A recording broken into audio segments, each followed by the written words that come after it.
El sepultamiento del complejo de Edipo es un texto que, como los textos que ya estamos trabajando, pertenecen a la segunda tópica. Es de 1924, algunos nombres previos que le iban a poner es el final del complejo de Edipo o la disolución del complejo de Edipo. Una de las traducciones posibles al texto que está en alemán de este sepultamiento puede ser pensado también como un hundimiento, ¿no? Un hundimiento respecto a algo que queda en el fondo del mar, pero después pueden verse como flotan en la superficie. Y no es un dato menor, digamos, esta traducción posible, que algo se sumerja o se hunda o se vaya al fondo, porque lo que se ve del complejo de Edipo, que después que va a quedar, digamos, en la estructura del ello y va a estar reprimido, justamente son esos restos que flotan y que aparecen en los síntomas, en los lapsus, en los fallidos o, como vimos en la introducción del narcisismo, en la elección de los objetos de amor, pensándolos en su vertiente anacrítica o de apuntalamiento, que como habíamos visto era a la madre nutricia y al padre protector, ¿no? Esos rasgos de amor que aparecen y que se dan durante el tránsito de un niño en el complejo de Edipo aparecen después en las elecciones de objeto amorosas, no necesariamente porque sean amorosas de la vida, digamos, sexual o de la elección sexual, sino también la pertenencia a un club de fútbol, la música que se escucha, una vocación, el lugar donde vivir, bueno, todos los objetos de amor con los cuales investimos, ¿sí?, todo lo que nos rodea en nuestra vida.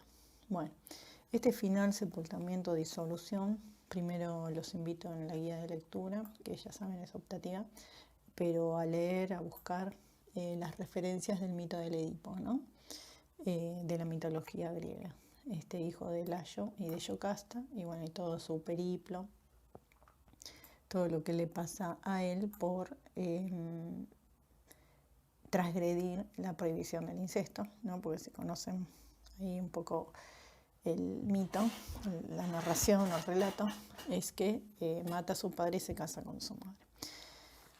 Bueno, ¿por qué entonces Freud toma, digamos, este mito, que obviamente es solo ilustrativo para pensar los primeros años de vida? Es porque esas relaciones, ¿no?, que él dice es una matriz simbólica que van a determinar cómo nos relacionamos con los otros, ¿no?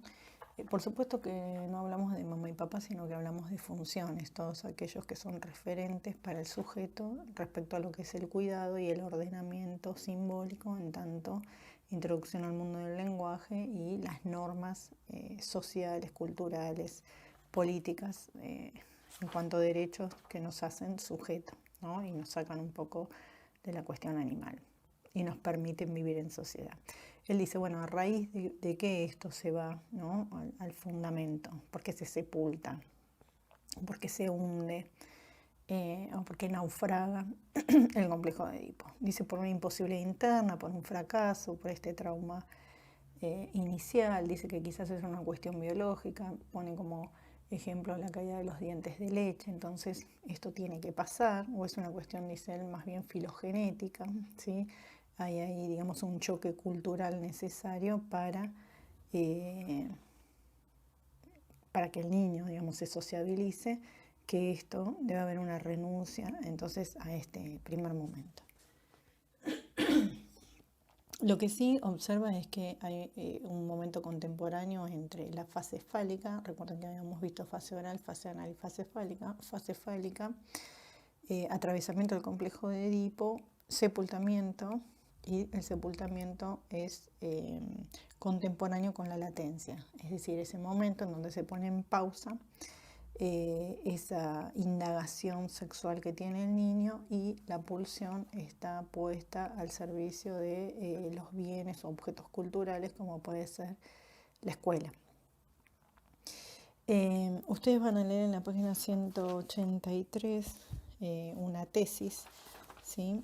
Que dice, la tesis es que la organización genital fálica del niño se va al fundamento a raíz de la amenaza de castración. Aquella amenaza de castración, ahí hace una diferencia entre el niño y la niña. Lo que va a decir es que el niño ahí está en plena indagación de lo que es su genital. En Freud, el falo y el genital masculino tienen, digamos, una misma acepción. Después él va a usar la palabra falo para otras cosas, pero acá sí está fuertemente tomado por lo anatómico. Entonces dice cómo transcurre para preservar, digamos, su pene frente a la amenaza de castración, es que el niño se retira del complejo de Edipo. Lo cual decir, entonces la mujer, como acontece, pues la mujer no tiene miembro viril, entonces dice no tiene ninguna influencia en ella amenaza de castración. Entonces lo que dice es que es un poco más larvada la salida del complejo de Edipo, porque lo que acontece en ella es como cierta decepción por ese amor al padre que nunca va a llegar. Entonces hace una ecuación simbólica e inconsciente que es pene-niño y que va a tener que ver con el embarazo y el parir un niño que en la fantasía será ese padre. Ahora bien, ¿cómo se introyecta los padres de este complejo de Edipo? O sea, esas vinculaciones con esos otros que son fundamentales para la constitución de un sujeto. Habíamos visto que primero hay una identificación, ya lo vimos en identificación, esa primera identificación que es primaria, es tronco del resto de identificaciones que funciona o aparece como un lazo de amor, que es con el padre y la madre. Después una introyección, ¿esto qué quiere decir? Que en el núcleo del yo va a quedar, digamos, esos valores propios del padre y la madre, como pueden ser, por ejemplo, las prohibiciones, pero también las habilitaciones o los permisos, ¿no? Que nos otorga esas relaciones vinculares con los otros, digamos, porque aprendemos a amar con nuestros padres, es que después podemos amar a otros. O sea, hay permisos, habilitaciones y hay prohibiciones. O sea, no la doble prohibición que se juega en, digamos, en la salida del complejo de Edipo es no te acostarás con tu madre y no reintegrarás el producto, y digamos es un ordenamiento social también, ¿no? La prohibición del incesto frente a lo que son los lazos de filiación. No solo afectivos, sino desde el lado del derecho, esto está prohibido. Entonces, digamos, ¿cómo quedan incorporadas esas figuras? Bueno, eso se llama mecanismo de introyección en el núcleo del yo, que es una diferenciación, ahora después lo vamos a ver en el yo y el ello, que es el super yo. El super yo va a ser entonces el heredero del complejo de Edipo.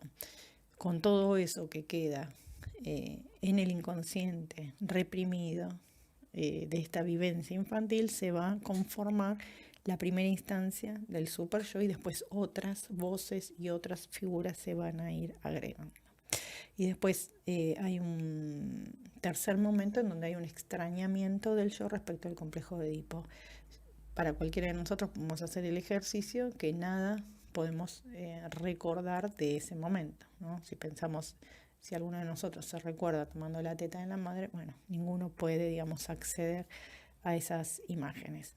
Entonces, lo que sí tenemos que saber es que hay un nexo muy estrecho entre organización fálica, complejo de Edipo, amenaza de castración, formación del yo, del super yo y la latencia.